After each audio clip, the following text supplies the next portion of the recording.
Good morning guys, कैसे हैं आप लोग। स्वागत है आप सभी का आपके अपने YouTube channel JB institute the learning junction पर। आज हम आपको पढ़ाने वाले हैं मॉडल्स का जो रिमेनिंग पार्ट है, हमारे जो रह गए हैं कौन कौन से। आपकी शुड, कौन कौन सा रह गया है। एक तो शुड है आपका, ought to, used to, ठीक है, used to, एक सॉरी वुड भी रह गया है ना, should, would, used to, ought to, need और डेयर। ये 6 मॉडल्स हैं जो आपके रह गए थे उस पार्ट्स में, तो जिसको हम आज कंप्लीट करने वाले हैं। तो आप लोग सभी ध्यान दीजिएगा, मैं आपको बहुत ही शॉर्ट एंड स्वीट मैंने में बहुत ही अच्छे तरीके से कोशिश करने वाला हूँ समझाने की। तो just be concentrate on this topic, right. हाँ, फर्स्ट हम पढ़ते हैं। देखो आपका जो हमारा तरीका होगा उसको डबल मैनर में, बड़े शॉर्ट में और बड़े अच्छे तरीके से पढ़ाने की कोशिश करेंगे। तो हम 2 मॉडल से इनको एक साथ कोशिश करेंगे। सबसे पहले आपको बताते हैं use of should and ought to। देखिए दोनों ये भाई है साहब, क्या, शुड एंड ought to, ये दोनों ही क्या है, दोनों बहुत अच्छे वाले, दोनों खास भाई है, ठीक है। अब रीजन क्या है, अब आपको बताए बात, दोनों ही भाइयों की एक एक पर्सनल क्वालिटी हो है, और पर्सनल क्वालिटी पता है क्या है, ये एक एक चीज शो करते हैं। शुड है, इसका मेन ड्यूटी क्या है, आपके एडवाइस शो करने का, क्या, एडवाइस शो करने का मेन ड्यूटी है आपके शुड का। और ought to का जो मेन ड्यूटी है वो क्या है, आपके मोरल ड्यूटी शो करने का, क्या, मोरल ड्यूटी शो करने का, मतलब नैतिक कर्तव्य जो भी है उनको शो करने का ड्यूटी किसका है, आपके ought to का, ठीक है। अच्छा, इन दोनों का ड्यूटी, लेकिन अब ये दोनों भाई है ना, तो एक्चुअली क्या है कि ये तो इसकी ड्यूटी निभा लेता है और ये इसकी ड्यूटी निभा लेता है, कोई जरूरत नहीं है। मतलब आपके अगर ब्लैंक स्पेस में ये मतलब कुछ भी यूज कर सकते हो आप, मोरल ड्यूटी के लिए शुड यूज कर सकते हो, एडवाइस के लिए ought to भी यूज कर सकते हो, आपस में एक्सचेंज हो जाता है, कोई दिक्कत वाली बात नहीं है मामला। अब लेकिन आप कहोगे सर जी अगर ought to भी भर दे, हम शुड भी भर दे, दोनों में से कौन सा सही होगा, हमें कैसे कंफर्म होगा कि ये एग्जामिनर पूछ क्या रहा है, राइट। तो उसके लिए मैं आपको बताऊं बात, आपकी जब भी ब्लैंक स्पेस देगा तो मान लो, अभी मान लो मैंने एक क्वेश्चन लिखा, ही डैश गो या ही डैश, मैंने लिख दिया respect his parents and teachers. मान लो मैंने एक सेंटेंस लिखा है, ही dash respect his parents and teacher, और यहां पर आ गया आपका क्या, मोरल ड्यूटी। क्या है जी, भाई मोरल ड्यूटी, नैतिक करते हुए आपकी भाई करना चाहिए माता पिता और टीचर्स को सम्मान, ठीक है। तो ये मोरल ड्यूटी है। अब आपको सर क्या भरें, यहाँ पर आपके शुड भी है, शुड भी भर सकते हैं हम, ought to भर सकते हैं, लेकिन आप ध्यान रखना, अगर आपको एक चीज है इसमें कंफर्म, अगर आपको ब्लैंक स्पेस में यहाँ पर पहले टू दे दिया जाए, अगर ought to भरवाना होगा ना तो ब्लैंक स्पेस में पहले टू दे देगा और उसके बाद आप क्या भरोगे, यहाँ पर टू दे रखा है तो आपको क्या भरना पड़ेगा, ought, because two is already given, पहले दे रखा है। लेकिन अगर मान लो टू नहीं दे रखा है तो आपको यहां पर क्या भरना चाहिए, कंप्लीटली शुड। क्या भरेंगे हम, शुड फिल करेंगे। दैट्स द परफेक्ट वन, और ये बहुत ही कंप्लीट एक जानकारी जिसको आप सोच लो। आप अगर टू दे रखा है तो हम ought फिल करेंगे, और टू नहीं दे रखा है तो हम शुड फिल करेंगे, ठीक है। तो इनका मेन काम क्या है, एडवाइस और मोरल ड्यूटी शो करने का, ठीक है जी। सबसे बड़ी बात एक तो ये हो गया, ये क्लियर हुआ आपका ought to और इसका, भाई टू दे दे तो आपको ought फिल करना, और टू नहीं दे तो ये, ठीक है, दोनों में ये आपकी मोरल ड्यूटी और ये शो करता है। अच्छा, एक शुड का अलग से मैं आपको बताता हूं, ये क्या है आपका, एक वर्ड आता है साहब, कौन सा, जिसे बोलते हैं हम लेस्ट, LEST, ठीक है। और लास्ट में आपके एक कंडीशन, एक कंडीशनल सेंटेंस को शो करने के लिए करता है, भाई ये काम करोगे तो ये काम हो जाएगा, ठीक है। और उस चीज को शो करने के लिए जो नेगेटिव वर्ड है लेस्ट, आपको बताओ बात, इसके साथ हमेशा परफेक्टली एक तरह से कंफर्म है क्या, शुड। मतलब अगर आपको किसी भी सेंटेंस में लेस्ट का यूज दिखे तो आप सोच लेना इसमें क्या फिल करना है, आपको शुड फिल करना है। क्या फिल करना है, शुड। एग्जाम्पल के तौर पर देखिए, जैसे वर्क हार्ड सबसे फेमस एग्जांपल है, वर्क हार्ड, ये last dash last you dash fail. मान लो यहां पर आपके ऑप्शन आ जाए, वुड भी आ जाए, ठीक है, शुड भी आ जाए, ठीक है, आपके और भी आ जाए, कुछ भी मान लो आपके विल भी आ जाए, और कुछ भी मतलब इस टाइप से ऑप्शन आ जाए, तो आपको क्या फिल करना है, तो आपको एक चीज देख लेना कि यहाँ पर कौन सा वर्ड देखा आपने, LEST, लेस्ट, तो ये लेस्ट पूरी तरह से फिक्स है, पूरी तरह से बिल्कुल एक तरह से कह सकते हो जिस प्रकार से एम आई के लिए बना है उसी प्रकार से लेस्ट किसके लिए बना है, आपके शुड के। लेस्ट को देखते ही आंख बंद करके हमें फिल कर देना है क्या, यहाँ पर शुड। क्या फिल करेंगे हम यहाँ पर, शुड। तो इस प्रकार से लेस्ट क्या है, आपके शुड के लिए फिल होता है, ठीक है ना। जनरली एडवाइस के लिए है ही आपको, जैसे मान लो आपके किसी के मित्र को या दोस्त को बुखार है या किसी, तो हम बोलते हैं you are suffering from fever, you should consult a good doctor, right. लेकिन एक स्ट्रांग एडवाइस के लिए आप मस्ट यूज करते हो, जैसे बताते भाई बहुत ज्यादा तबियत खराब है, हालत खराब है सामने वाले व्यक्ति, तो आप बोल सकते हैं you are suffering from high fever, right, you must consult a good doctor. तो उस कंडीशन में हम क्या करेंगे, मस्ट का सजेशन करेंगे स्ट्रॉन्ग एडवाइस के लिए। और जनरली एडवाइस के लिए हम शुड का यूज करते हैं और ought to का यूज करते हैं। अब ought to का कब, जब ब्लैंक स्पेस में टू दे रखा हो और ब्लैंक स्पेस में टू नहीं दे रखा हो, तो उस कंडीशन में हम केवल और केवल शुड का प्रयोग करते हैं, ठीक है। अच्छा जी, अब आगे चलते हैं हम, ठीक है।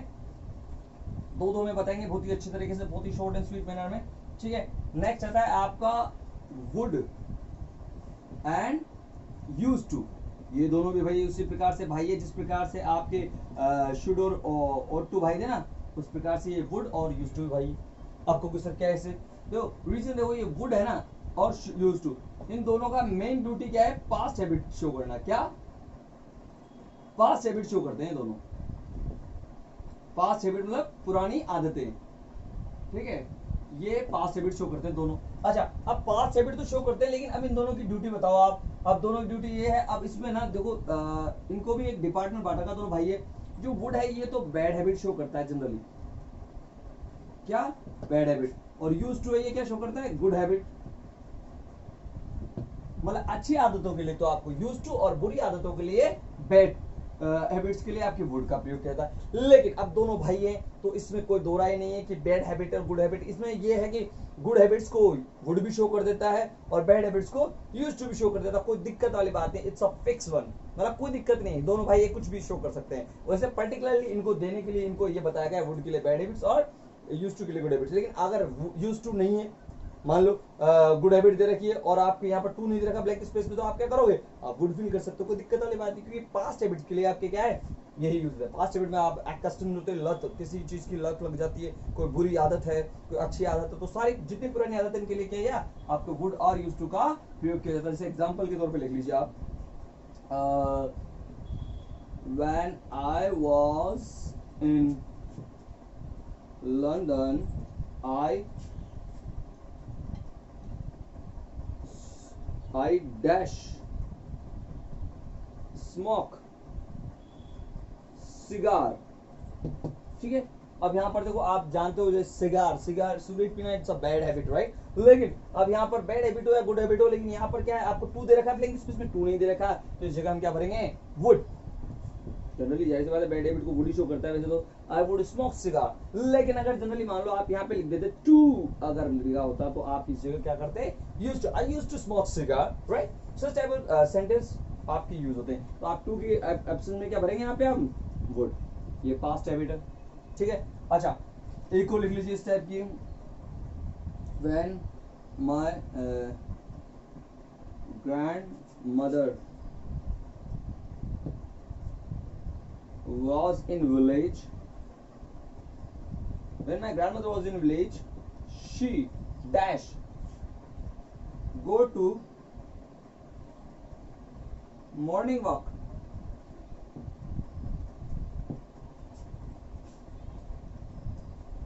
she used to go for morning walk, ठीक है ना। for morning walk लिखो, for morning walk every day, right, everyday. अब देखो यहाँ पर दादी माँ है, इसकी आदत है मॉर्निंग वॉक पे जाना, तो अच्छी आदत होती है, जैसी बात है, तो इसको क्या हो गई, it's a good habit, that's why यहाँ पर हम क्या करेंगे, यहाँ पर यूज्ड टू फिल करेंगे जनरली आपको, used to, she used to go for a morning walk. और यहाँ पर टू दे रखा हो तो यूज्ड टू, अगर वुड भी फिल कर सकते हो, she would go for morning walk. तो वुड और यूज्ड टू दोनों ही फिल कर सकते हैं, there is no problem.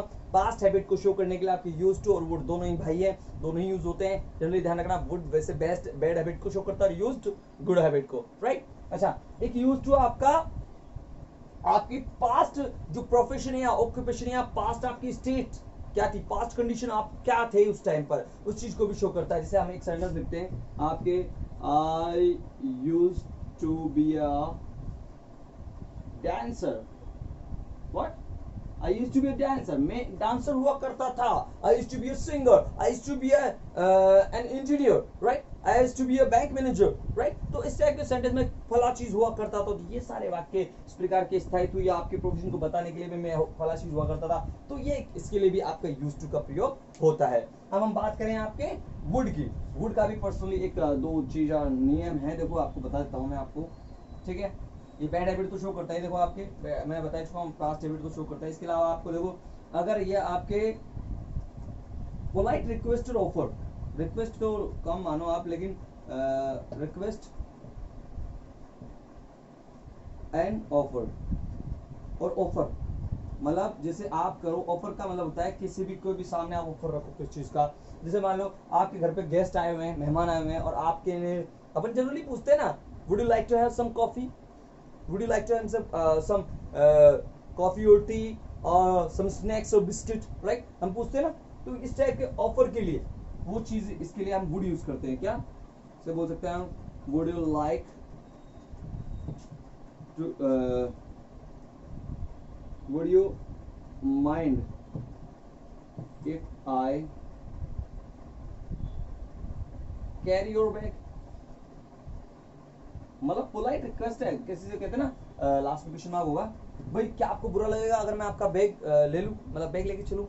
Upon offer कर रहे हैं सामने वाले को, भाई आप परेशान मत हो, मैं आपका बैग ले चलता हूं, don't worry about that, right. तो ये सारी चीजें इसमें दे रखा है। Would you mind if I carry your bag, type की चीजें यहाँ पर दे रखा है। कुछ भी, would you like to have some coffee और टी, ठीक है, लाइक दैट। तो इस टाइप के सेंटेंस के अंदर आते हैं ऑफर और रिक्वेस्ट के लिए, ठीक है जी। अच्छा, एक और चीज आपको बताऊं, वुड के लिए आपका जितने भी जो इमेजिनरी सेंटेंस होता है ना, इमेजिनरी या इमेजरी जो वाक्य है उनके साथ भी वुड यूज होता है, या हाइपोथेटिकल कंडीशन है ना, वही हाइपोथेटिकल कंडीशन मतलब वही इमेजिनरी वाक्य जितने भी होते हैं ना, उनमें कंडीशन में ये सारे यूज होते हैं। जैसे would that I were a bird, काश में एक पक्षी होता, राइट। सच टाइप इस प्रकार के जितने भी वाक्य होते हैं उनके साथ क्या है, हम वुड का प्रयोग करते हैं, ठीक है जी। अच्छा, ये तो आपका क्लियर हुआ वुड और यूज टू। अब बचाए मात्र अपने दो जो हैं अपने मोडल्स, कौन से हैं, नीड और डेयर, जो कि बहुत ही इंपॉर्टेंट है आपके इसमें। और ये दोनों ही क्या है जी, एक मेन वर्ब के रूप में भी काम करते हैं और एक हेल्पिंग वर्ब बोले तो मोडल्स के रूप में भी काम करते हैं। दोनों को भी हम एक साथ पढ़ लेते हैं। देखो, नीड और दूसरा क्या है आपका, डेयर, ठीक है।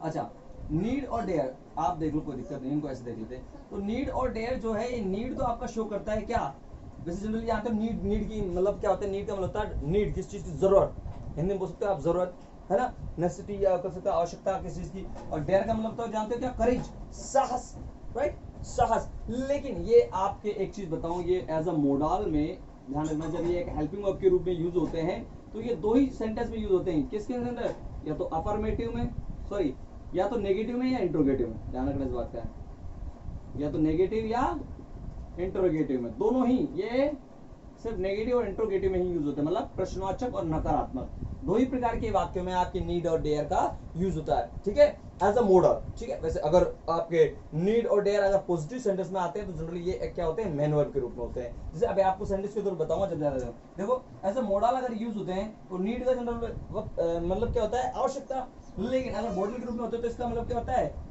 ये क्या शो करता है, लैक ऑफ नेसेसिटी,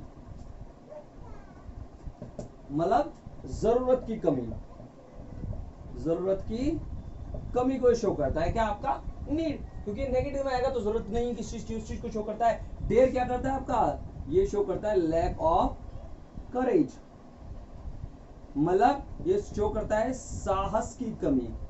किस चीज को शो करता है, आपके साहस की कमी, मतलब किसकी कमी है, साहस की कमी, ठीक है। मैंने बता दिया ये दोनों ही मोडाल्स क्या है, ये यूज होते हैं नेगेटिव और इंट्रोगेटिव में। किसमें, नेगेटिव और इंट्रोगेटिव में। अब सेंटेंस देख लीजिए।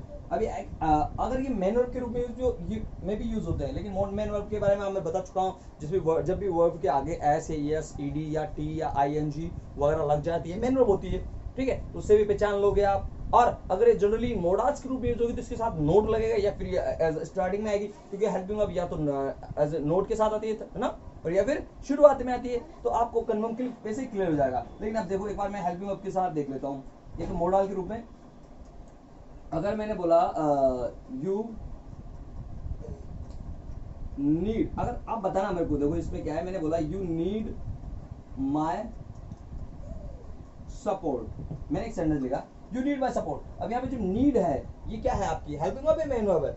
जी नहीं, ये बिल्कुल क्या है आपकी मेन वर्ब है, क्योंकि हमने आपको बताया कि ये तो आपका अफर्मेटिव सेंटेंस है, मतलब पॉजिटिव है, और आपका नेगेटिव इंटरोगेटिव में ही एज अ मॉडल यूज होती है। तो ये तो क्या है, नीड हमारी क्या है, मेन वर्ब है। अब ये अगर होता है क्या, you need not my support, तुम्हें मेरे सपोर्ट की आवश्यकता नहीं, जरूरत की कमी है आपके, नीड। और आप जानते हो नोट किसके साथ लगता है, हेल्पिंग वर्ब के साथ। तो बड़ी आसान सी बात है, नोट आपके हेल्पिंग वर्ब के साथ लगता है, और ये जब हेल्पिंग वर्ब के रूप में काम करती है तो नीड क्या है आपका, एक मोडाल के रूप में काम आती है, ठीक है ना। इस प्रकार से आप डेयर की ले लो, डेयर का इंट्रोगेटिव ले लो, need I go to Jaipur tomorrow. मान लो क्या यहाँ पर लिख रहा है, need I go to Jaipur tomorrow, मतलब क्या मुझे कल जाने की जरूरत है जयपुर, ठीक है। इस प्रकार की बात लिखे। और देख लीजिए, जैसे मान लो my brother is really very intelligent in English, so she need not to attend any coaching class, right. मेरा भाई क्या है, पहले से इंग्लिश में बड़ा इंटेलिजेंट है, तो उसको नीड नॉट, उसको जरूरत नहीं है किस चीज की, इंग्लिश की कोचिंग क्लास जाने की, तो उसको नीड नॉट आ गया, ठीक है, जैसी बात है। और इसी प्रकार से डेयर का ले लीजिए, मतलब इन नेगेटिव इंटरप्रेटिव में नीड नॉट और डेयर का यूज होता है। डेयर का देख लीजिए आप, डेयर का अगर मैं बोलूं she dares to come and talk to me, या she dares to talk to me, वो मेरे पास आती है और मुझसे बात करने की, डेयर्स ऐसा लगा दिया तो वो मेन वर्ब है। लेकिन अगर मैं बोलूं she dare not to face me, क्या मैंने सेंटेंस लिखा, she dare not to face me, उसमें मेरा सामना करने की हिम्मत नहीं है, मतलब साहस की कमी। डेयर नॉट नेगेटिव, मैंने बताया था नेगेटिव है, इंट्रोगेटिव इसमें यूज होता है क्या, डेयर। जहां साहस की कमी शो करना होता है वहां पर डेयर का यूज करते हैं एज अ मॉडल नेगेटिव में, ठीक है। और इंट्रोगेटिव में भी, इंट्रोगेटिव का फेमस एग्जांपल आप सभी जानते हो, क्या आप जानते हो ना, डब्ल्यूएच के साथ हम तो हेल्पिंग में यूज करते हैं, और वो क्या है, हाउ डेयर यू, कहते हैं ना अपन, हाउ डेयर यू, तुम्हारी हिम्मत कैसे हुई, कहते ना, how dare you to touch my purse, कहते ना। तो ये वाले वर्ड तो आपके यहाँ पे डेयर, तो ले दे के बाद आपको बताना नहीं, नीड और डेयर, तो नीड का मतलब होता है क्या, लैक ऑफ नेसेसिटी शो करता है, डेयर शो करता है लैक ऑफ करेज, मतलब साहस की कमी, ठीक है। इन दोनों का ही उपयोग नकारात्मक और प्रश्नवाचक नेगेटिव और इंटरोगेटिव क्वेश्चंस में होता है, ठीक है। और एज अ मतलब मोडाल के रूप में, और एज अ मेन वर्ब तो आप जानते हो इनके आगे S E S I N G वगैरह लग जाता है, ठीक है। तो ये सारा मामला है और इसके अलावा कुछ नहीं है। I hope you would have understood this thing, ठीक है, मतलब आप समझोगे भी सही और समझाएंगे, मतलब आपको बेस्ट वे में इस चीज़ को, ठीक है। तो प्लीज़ अगर आपको अच्छा लगे तो subscribe my channel, right, and keep supporting. Thanks a lot.